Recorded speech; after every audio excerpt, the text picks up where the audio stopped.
क्या आप जानते हैं कि दुनिया का सबसे बड़ा धार्मिक आयोजन क्यों होता है? हर बार 12 साल बाद महाकुंभ का आयोजन 4 पवित्र स्थलों पर क्यों होता है? और इस आयोजन के पीछे क्या है वह रहस्यमयी पौराणिक कथा जो हर बार करोड़ों श्रद्धालुओं को खींच लाती है। तीर्थराज प्रयाग में महाकुंभ 2025 का शुभारंभ हो चुका है। 13 जनवरी 2025 से शुरू होकर यह महापर्व 26 फरवरी 2025 यानी महाशिवरात्रि तक चलेगा। लेकिन रुकिए, यह आयोजन केवल स्नान और भक्ति तक सीमित नहीं है। इसके पीछे छुपी है अमृत और अमृतत्व की रहस्यमयी गाथा जो आपको सुननी ही चाहिए। कहानी शुरू होती है प्राचीन काल से। देवता और असुर दोनों में अमर होने की लालसा थी, लेकिन अमृतत्व का रहस्य केवल अमृत था जो समुद्र मंथन से ही प्राप्त हो सकता था। पर मंथन करना आसान नहीं था। दोनों पक्षों ने एक असंभव समझौता किया और शुरू हुआ समुद्र मंथन का महायुद्ध। मंदराचल पर्वत बना मथानी, नागवासुकी बना रस्सी, और इस महायुद्ध में समुद्र ने एक एक कर अपने रहस्य खोलने शुरू किए।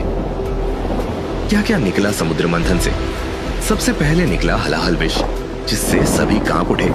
लेकिन महादेव ने विष को अपने कंठ में धारण कर लिया और कहलाए नीलकंठ।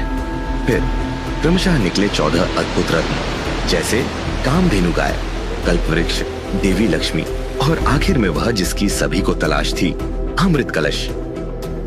लेकिन कहानी यहीं खत्म नहीं होती। अमृत के प्रकट होते ही देवता और असुरों में युद्ध छिड़ गया। तभी भगवान विष्णु ने मोहिनी रूप लेकर असुरों को मोहित कर दिया और अमृत कलश देवताओं को सौंप दिया। लेकिन सवाल यह है, अमृत कलश पृथ्वी पर कैसे आया? यहाँ से शुरू होता है जयंत का रोमांचक सफर। इंद्रपुत्र जयंत अमृत कलश लेकर भाग रहे थे और इसी दौरान अमृत की बूंदें पृथ्वी के 4 स्थानों पर गिरी: हरिद्वार, नासिक, उज्जैन और प्रयागराज। ये स्थान पवित्र क्यों है? क्योंकि सूर्य, चंद्र, शनि और बृहस्पति ने भी इनकी रक्षा की। और यहीं से ज्योतिषीय आधार पर हर 12 साल में कुंभ मेले का आयोजन शुरू हुआ। महाकुंभ सिर्फ एक धार्मिक आयोजन नहीं है, यह आध्यात्मिक ऊर्जा का महासागर है। करोड़ों लोग यहाँ आकर पवित्र स्नान करते हैं, अपने पापों से मुक्ति की कामना करते हैं और भारतीय संस्कृति के इस महान उत्सव का हिस्सा बनते हैं।